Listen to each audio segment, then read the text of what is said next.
Welcome to 5 Minutes of X, where saving the world doesn't pay the bills and nothing says falling on hard times like panhandling in a Rolls Royce.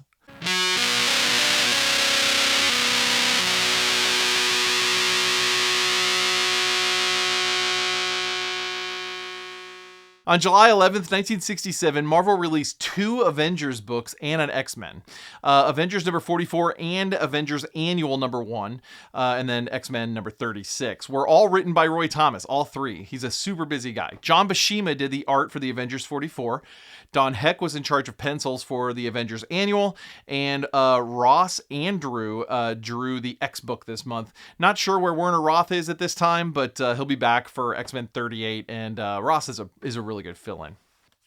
So right off the bat, let's wrap up this Black Widow story in Avengers number 44. We start with Hawkeye and Widow and more of these glass tubes. I'm not sure what the deal is with Marvel villains keeping people in glass tubes. There must have been a sale or something. Yeah. So we cut back to the Hydra that Herc was fighting last month, and it's all just a mirage. He's just fighting thin air. It's kind of a cool, fun panel there. Our 2 communist leaders are bragging to each other about how badass they are, giving us some fun destruction panels. Then they put Widow in a nerd helmet. You wouldn't hit a man with glasses, would you? And Brainwasher. The rest of the Avengers are in an aero car on the way to the bad guy base. When they get there, they fight their way inside. Wanda takes out a whole bunch of no-names with 1 hex, while Pietro knocks out 5 more randos with 1 punch. It's all kind of cool panels there. All the Avengers get some time to shine here, and we see some good teamwork with Quicksilver and Scarlet Witch really making a mess of this base. So this issue ends with the Red Guardian giving his life to save Cap, not because he wants him to live, but because he wants Cap's death to be worthy.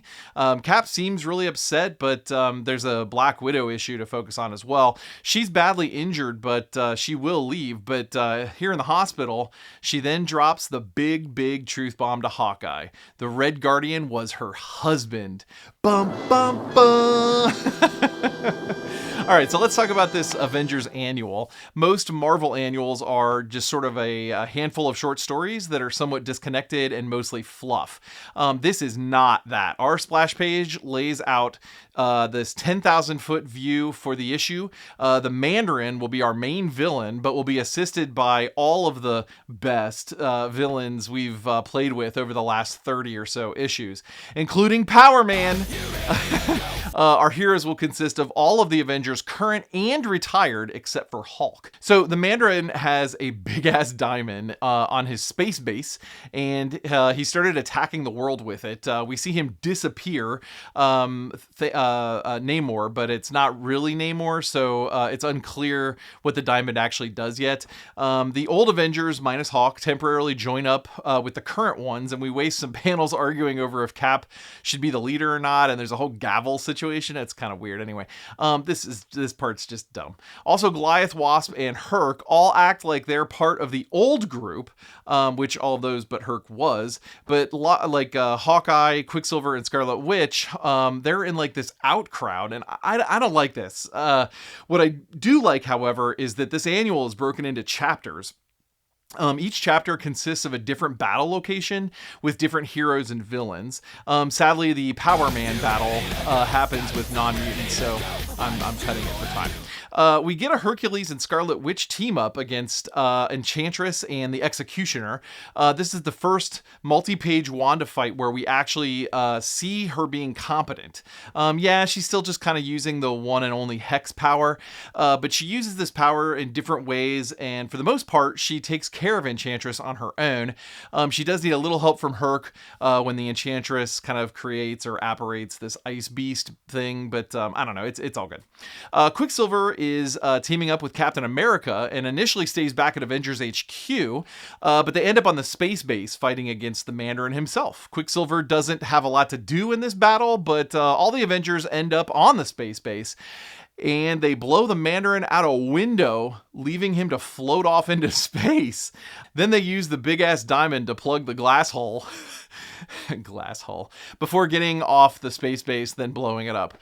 We get a cheesy class photo of the Avengers and a swooning Wanda as they close out this 80-page spectacular. We do get a couple pinups and the Avengers base diagram with multiple missing rooms. It's kind of weird to not to draw that in. These are rooms that we've seen like in the issues, but whatever. The pinups are always nice. Okay, so X-Men number 36 starts with the exclamation, Mekano lives, but we don't care. He's not been in any issues before, and he'll only be in like 4 total issues ever. It's nice to know, I guess, that he's alive. I don't know. So we open up with Beast getting some punching practice against 2 would-be burglars. They are easily handled, but in order to keep everyone's identity secret, the X-Peeps scramble their brains with these 2 nerd helmets. You wouldn't hit a man with glasses, would you? It's convenient they have exactly 2 helmets for this particular task, and B, they clearly learned this behavior from watching Daddy Charles. I learned it by watching you. We send these 2 dudes off to the police station and get on the phone with Warren's dad. With Charles gone, they have no money, but Warren is a trust fund kid, so they call his father, but sadly he's out of town. What follows is this amazing set of pages where the X-Men drive around in Xavier's Rolls Royce trying to get a loan and then later to find blue-collar jobs. For real, this whole section of the book is just golden. Angel, Cyclops, and Marvel Girl try for construction work, while Beast and Iceman do like stupid human tricks in the street for change. Also, their Rolls Royce gets towed. Man, it's just so good. Like this is like just peak X-Men. I know it's a little cheesy, but it's just so much fun. Here's where we get Mekano introduced. He's the son of some philanthropist. He feels neglected by his father, so he stole some weapons from a university laboratory and is now trying to destroy a library constructed by his father. The X-Men try to stop him, but they're having legal issues of their own as the police are hounding them and trying to arrest them basically the entire issue. The X-Men do some punching, and in the end, Mekano is unmasked and he confronts his father. They're going to patch things up together. As a thank you, the father buys our 5 X-Peeps tickets to Europe for $1,500. In the 60s, did they not put names on tickets? I don't know. I didn't start flying until the late 80s, early 90s, I guess. So our closing panel is of the back of the head of the Changeling. This villain will be in our next issue. This villain will be around for a bit with a different name, and he becomes not a villain. He also happens to be one of the most hated X-Men, the animated series characters, which kind of makes this super fun. Here he's just showing off his entrance piece for the stupid Nerd Helmet Club, for which Jean is a founding member.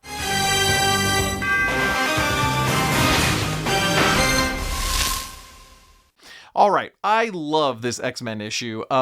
When they're looking for money, oh man, this is just peak Marvel storytelling. It's very rare that we get the Peter Parker money troubles with the X-Men. The X-Men are almost never worry about money. And these pages are they're just so great. They're just golden. The Avengers Annual was fun, a little too much action, but I love the chapter storytelling here. Annuals are usually just pages and pages of fluff, but this one just kind of stands out. I had never read this one before. It was really exciting. I'm also really digging the Avengers books letting Wanda and Pietro power creep a little bit. Wanda becomes more of a witch with spells and incantations in the future. Though her hex power is still too much of the focus, I can see it being used in new ways, and that's super welcome.